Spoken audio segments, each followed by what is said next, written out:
விஜய் அவர்கள் வந்து பங்கேற்கக்கூடிய ஒரு நிகழ்ச்சி. அந்த நிகழ்ச்சியில ஒரு அசம்பாவிதம் நடக்குது அப்படின்னா, தாவேகா தொண்டர்கள்னு ஒரு கூட்டம் இருக்கும். இதையெல்லாம் தாண்டி விஜயனுடைய ரசிகர்கள்ங்கிறது தான் அந்த ஒட்டுமொத்த கூட்டமுமே. எந்த மக்களும் வந்துட்டு ஒரு நடிகரை பார்க்கணும்னு வந்த கூட்டம் அப்படிங்கிறது வந்துட்டு விஜயை ரசிக்கிற கூட்டமா தான் இருந்திருக்குமே தவிர்த்து, யாருமே வந்துட்டு வேறு ஒரு நடிகரினுடைய ரசிகர்கள் கூட்டம் வந்துட்டு அந்த இடத்துல வந்து கூடியிருப்பதற்கான வாய்ப்புகள் இல்ல. அப்ப வந்தது எல்லாமே யாரு? விஜயனுடைய ரசிகர்கள்.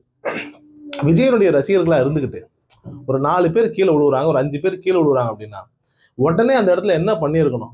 அந்த ரசிகர்கள், நான் இது யாரையுமே விஜயவோ, இல்ல அந்த அதிகாரிகளையோ, இல்ல வந்துட்டு ஆதவர்ஜுனா மாதிரியான ஆட்களையோ நான் யாரையுமே சொல்லல.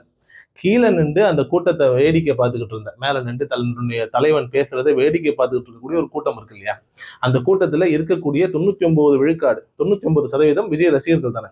ஒரு 10 விஜய் ரசிகர்கள் கீழ விழுவுறாங்க இல்லையா? விழுந்த உடனே மீறி சுத்தி இருக்கக்கூடிய 100 பேர் என்ன பண்ணணும்? "விழுந்துட்டான்யா எந்திரி" அப்படின்னு. அதுதான ஒரு மனிதனுடைய மாண்பு, அதுதான ஒரு பண்பு. ஏன்னா இந்த கூட்டம் தான் நாளைக்கு அரசியலா மாறப்போகுது, அரசியல் கூட்டமாக மாறப்போகுது, அரசியல் நெறியா வந்துட்டு இந்த கூட்டத்த தான் நம்ம வந்து நெறிப்படுத்த போறோங்கிற ஒரு நிலை இருக்கும்போது, பேசிக் கர்ட்டஸி இல்ல பேசிக்கான ஒரு நிலை, ஒரு சிந்தனை வந்துட்டு அங்க இருக்கக்கூடிய மனிதர்களுக்கு இருந்திருந்தா, இந்த உயிர் பலி 41 ஆயிருக்குமா?